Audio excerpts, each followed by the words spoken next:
ओम शांति। 7 जुलाई 2026 बाबा के महावाक्य। मीठे बच्चे, तुम्हें नशा होना चाहिए कि हमारा बाबा आया है हमें विश्व का मालिक बनाने। हम उनके सम्मुख बैठे हैं। प्रश्न: कर्मों की गुह्य गति को जानने वाले कौन सा पुरुषार्थ अवश्य करेंगे? उत्तर: याद में रहने का, क्योंकि उन्हें पता है कि याद से ही पुराने हिसाब किताब चुकतो होने हैं।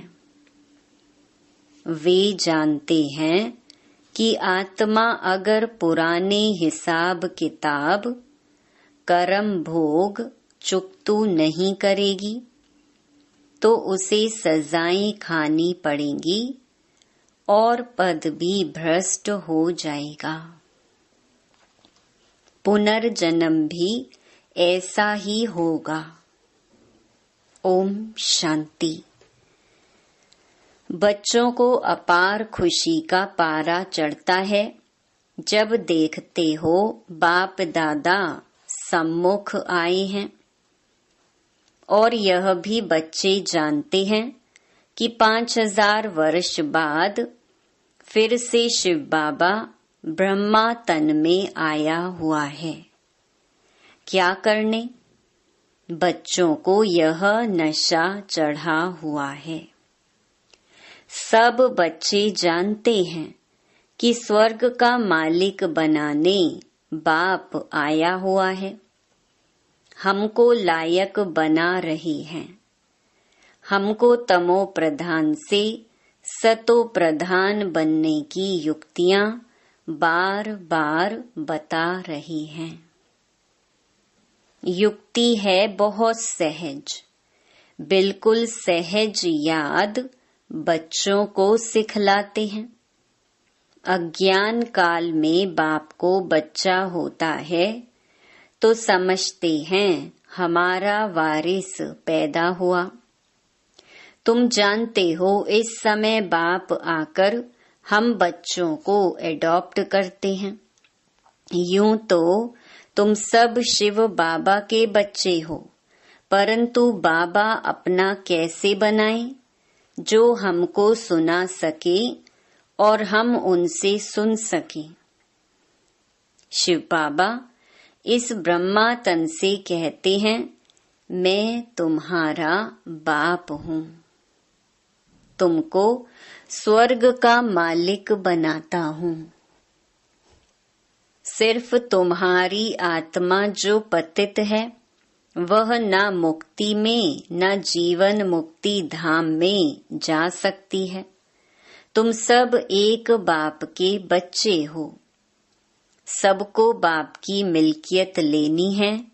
ढेर के ढेर बच्चे हैं, वृद्धि होती जाती है, एडॉप्ट करते जाते हैं। हे आत्माएं, अब तुम मेरी संतान हो। अपने को रूह आत्मा समझो। हमको बाबा मिला है जिसको आधा कल्प याद करते थे।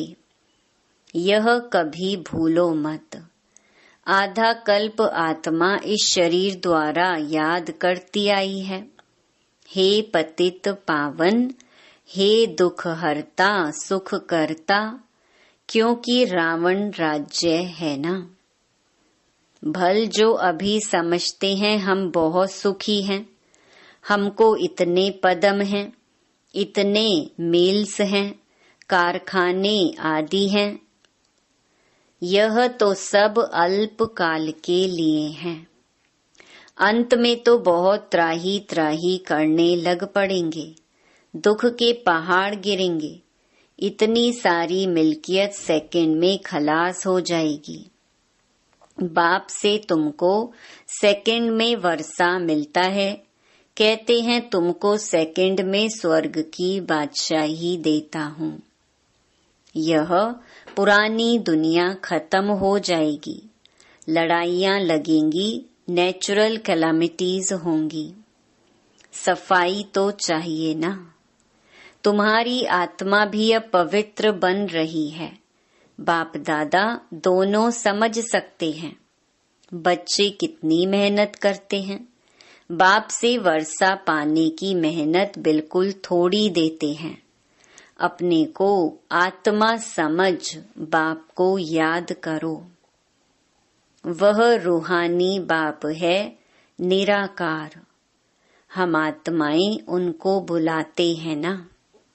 बाप कहते हैं, तुम्हारी आत्मा जो पतित है वह पावन कैसे बने। पतित पावन तो एक बाप है ना। पानी की नदी पतित पावनी है तो झट से जाए, गोता खाकर चले आना चाहिए। गंगा स्नान बहुत करते हैं, फिर भी पतित क्यों। रात दिन यही धुन लगाते रहते हैं। पतित पावन सीताराम अर्थात सब जो भक्तियां हैं अथवा सीताएं हैं, सबका रक्षक एक राम परम पिता परमात्मा है। पतित पावन पतियों का पति वही है। वह जब आए तब आकर पावन बनाए। तो अब बाप कहते हैं, मेरी श्रीमत पर तुमको चलना है और किसकी मत पर ना चलो। वह तो समझते हैं भक्ति से भगवान मिलेगा। जबकि भक्ति से भगवान मिलेगा तो ऐसे क्यों कहते कि भक्तों की रक्षा करने आएगा। भक्तों पर क्या आपदा पड़ी है जो रक्षा करेगा। रक्षा तब की जाती है जब कुछ आपदा होती है। बाप कहते हैं, तुमने कितना दुर्गति को पाया है। यह है रौरव नरक। सब दुखी रोगी हैं। घर घर में देखो क्या लगा पड़ा है। दुख ही दुख इसीलिए पुकारते हैं, बाबा हमारे दुख हरो, सुख दो। भारत में ही सदा सुख था, अब दुख है। भारत की बात है और खंड तो है ही अलग। वह तो आते ही बाद में है।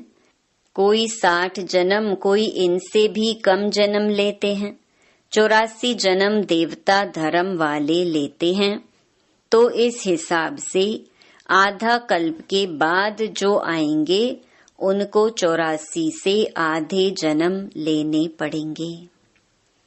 ऐसे नहीं कि सब 84 का चक्कर खाते हैं। मनुष्यों को तो जो आता है सो बोल देते हैं। अब तुम बच्चे बाप द्वारा अविनाशी ज्ञान रत्नों की झोली भर रहे हो। रतन तो बहुत वैल्यूबल हैं। बाप समझाते भी बहुत सहज हैं। बाप कहते हैं, तुम बुलाते आए हो, हे पतित पावन आकर हमें पावन बनाओ। तो बाप आए हैं। अब तुम समझते हो हम पावन बनेंगे तो स्वर्ग के मालिक बनेंगे। शिव बाबा हमको पत्थर बुद्धि से पारस बुद्धि, पत्थर नाथ से पारसनाथ बनाने आए हैं। भक्ति मार्ग के चित्र सब पत्थरों के बने हुए हैं। पत्थरों से माथा मारते हैं। बाप कहते हैं, तुम भल कितनी भी मेहनत करो, फायदा कुछ नहीं होना है। आगे तो तुम बलि चढ़ते थे, फिर भी क्या फायदा हुआ। करके देवी का दीदार होगा, फिर जैसे के तैसे। पतित पावन बाप आते हैं एक बार संगम पर। सतयुग में तो भक्ति मार्ग की बातें होती ही नहीं। बाप तो कहते नहीं कि गला काटो, यह करो। भक्ति मार्ग में अनेक प्रकार से क्या क्या करते हैं। आगे देवियों पर मनुष्य की बलि चढ़ाते थे। बाप कहते हैं तुम सुधरेले थे तो देवता थे, अब कितने पत्थर बुद्धि बन पड़े हो। तुमको स्वर्ग की बादशाही दी थी, कितने सोने हीरे जवाहरों के महल थे, अथाह धन था, वह क्या किया। अब तुम कितने दुखी हो पड़े हो। तुम असुल देवी देवता धर्म के थे ना, अब सिर्फ तुम रजो तमो में आए हो। तुम तो देवता धर्म के थे, फिर अपने को हिंदू क्यों कहलाते। और सब धर्म वाले अपने अपने धर्म को ही मानते हैं। धर्म तो एक ही होता है ना। मुसलमानों का मुस्लिम धर्म, क्रिश्चियन का क्रिश्चियन धर्म चला आता है। तुमको क्या हुआ। तुम बहुत सुखी पवित्र संपूर्ण निर्विकारी थे, अभी कितने विकारी बन पड़े हो। किसको पता ही नहीं। बरोबर हम संपूर्ण निर्विकारी थे, फिर संपूर्ण विकारी कैसे बने। 84 जन्म लेते सतो से तमो बने, अब बिल्कुल ही तमो प्रधान पतित हैं। सतयुग से कलयुग जरूर आना है। सब धर्मों को सतो रजो तमो में आना ही है। वृद्धि को पाना है। तुम भी झाड़ में हो ना। झाड़ में देखो अंत में ब्रह्मा खड़ा है। झाड़ के ऊपर चोटी में ब्रह्मा ही 84 जन्म ले जाकर अंत में खड़ा है। तुम भी जो नीचे ब्राह्मण बैठे हो, वही फिर अंत में पतित शूद्र बने हो। फिर नीचे राजयोग सीख रहे हो। तुम भी शूद्र थे, अब ब्राह्मण बने हो। यह बड़ी समझने की बातें हैं। अभी झाड़ में बहुत अच्छी समझानी है। अभी तुम राजयोग की तपस्या कर रहे हो, तुम्हारा ही यादगार खड़ा है। यह चैतन्य दिलवाड़ा मंदिर, वह जड़। सतयुग में यह नहीं था। इस समय तुम अपना यादगार देखते हो। तुम प्रैक्टिकल में सच्चे सच्चे दिलवाड़ा मंदिर में चैतन्य में बैठे हो। स्वर्ग की स्थापना हो रही है। फिर स्वर्ग में आएंगे तो यह मंदिर आदि कुछ होंगे नहीं। यह मम्मा बाबा और हम बच्चे बैठे हैं। हूबहू यह तुम्हारा मंदिर है। नाम ही रखा है मधुबन चैतन्य दिलवाड़ा मंदिर। फिर जब भक्ति मार्ग शुरू होगा तो फिर यह मंदिर बनाएंगे। बाप ने तुमको बहुत धनवान बनाया था, तो तुम ही फिर उनका मंदिर बनाते हो। शिव का मंदिर एक नहीं बनाते हैं, सब बनाते हैं, यथा योग्य यथा शक्ति। तुम जानते हो हम पूज्य थे, फिर द्वापर में पुजारी बने हैं। शिव बाबा जो इतना साहूकार बनाते हैं, भक्ति में फिर तुम ही उनका मंदिर बनाएंगे। इन बातों को अभी तुम ही जानते हो, तो अब पुरुषार्थ कर फिर राजाओं का राजा बनना चाहिए। सतयुग में कहा जाता है महाराजाएं, त्रेता में कहा जाता है राजा। फिर दुनिया पतित बनती है तो महाराजाएं भी पतित, राजाएं भी पतित होते हैं। वह निर्विकारी महाराजाओं का मंदिर बनाकर पूजते हैं। पहले पहले शिव का मंदिर बनाते हैं, फिर देवताओं का बनाते, खुद ही मंदिर बनाकर पूजते हैं। 84 जन्म तो भोगते हैं ना। आधा कल्प तुम पूज्य, फिर आधा कल्प पुजारी बनते हो। मनुष्य फिर समझते हैं भगवान आपे ही पूज्य, आपे ही पुजारी है, सब कुछ आपे ही देते हैं, आपे ही छीन लेते हैं। अच्छा, जबकि उसने दिया और लिया, फिर तुमको क्यों चिंता लगती है? तुम तो ट्रस्टी हो गए, फिर रोने की क्या दरकार है? बाप बैठ आत्माओं को समझाते हैं। अब तुम आत्म अभिमानी बनते हो नंबरवार। कोई तो बिल्कुल बाप को याद करते ही नहीं है, देही अभिमानी रहते ही नहीं है। यहाँ कितना समझाया जाता है, अरे तुम आत्मा हो, परमात्मा तुमको पढ़ाते हैं। आत्मा में ही संस्कार रहते हैं, आत्मा ही बैरिस्टर आदि बनती है, आत्मा मैजिस्ट्रेट बनती है। कल क्या बनेंगे? अगर आत्मा बाप को अच्छी रीति याद करती रहेगी तो फिर अमर लोक में जाकर जन्म लेगी। मृत्यु लोक में फिर दूसरा जन्म नहीं लेंगे। अगर कुछ हिसाब किताब रहा हुआ होगा तो सजा खानी पड़ेगी। कर्म भोग भोग कर चुकतू करना होगा, फिर ऊंच पद नहीं मिलेगा। यह कर्मों की गुह्य गति बाप बच्चों को ही बैठ समझाते हैं। यह भी बच्चे जानते हैं, सतयुग है सतो प्रधान।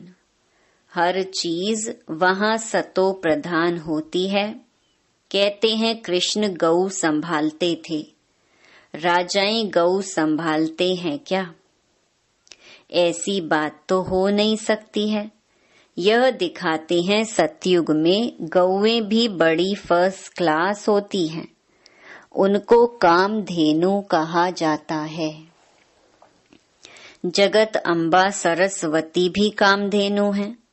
21 जन्म लिए सबकी मनोकामनाएं पूरी करती है। तुम भी कामधेनु हो, वही नाम फिर गौ पर रख दिया है जो बहुत दूध देती है।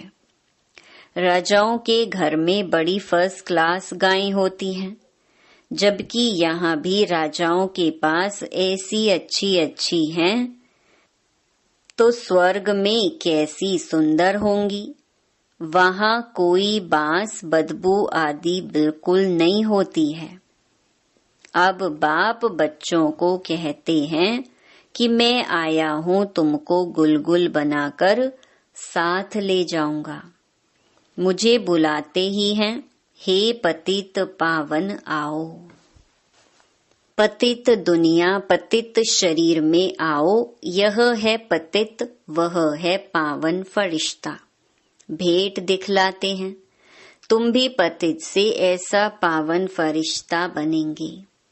सतयुगी देवताओं को डेइटी कहते हैं, सूक्ष्म वतन वासी हैं फरिश्ते। अब तुम फरिश्ते पवित्र बनते हो। बाप कितनी सहज शिक्षा देते हैं। यहाँ जब आते हैं तो कोई भी बाहर वाले मित्र संबंधी घर घाट धंधा धोरी आदि याद नहीं करना है।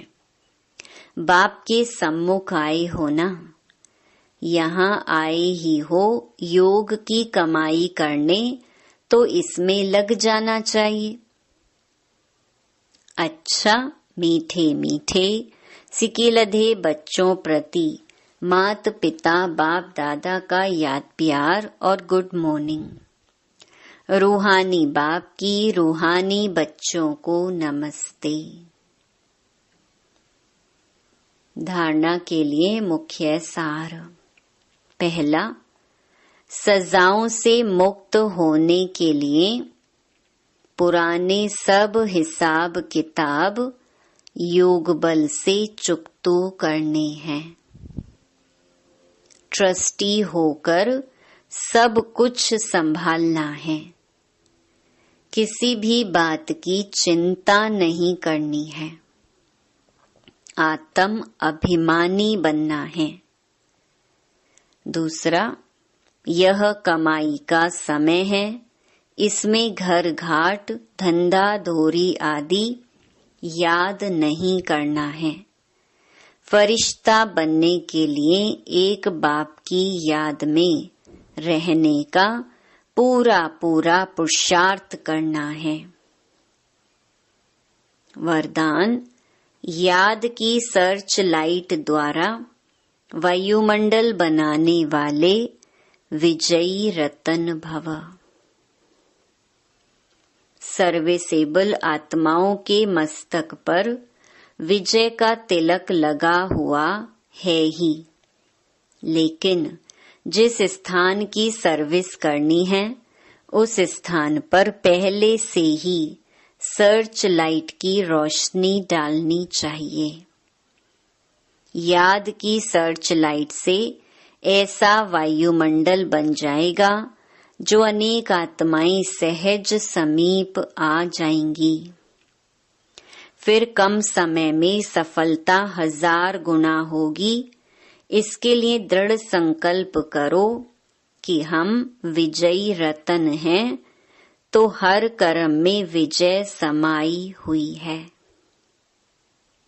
स्लोगन, जो सेवा स्वयं को व दूसरे को डिस्टर्ब करे वो सेवा नहीं, बोझ है। यह व्यक्त इशारे ज्वाला स्वरूप स्थिति में रह शक्तिशाली याद का अनुभव करो। ज्वाला रूप बनने के लिए यही धुन सदा रहे कि अब वापस घर जाना है। जाना है अर्थात उपराम। जब अपने निराकारी घर जाना है तो वैसा अपना वेश बनाना है, तो जाना है और सबको वापस ले जाना है। इस स्मृति से स्वतः ही सर्व संबंध सर्व प्रकृति की आकर्षण से उपराम अर्थात साक्षी बन जाएंगे। साक्षी बनने से सहज ही बाप के साथी व बाप समान बन जाएंगे। अच्छा, ओम शांति।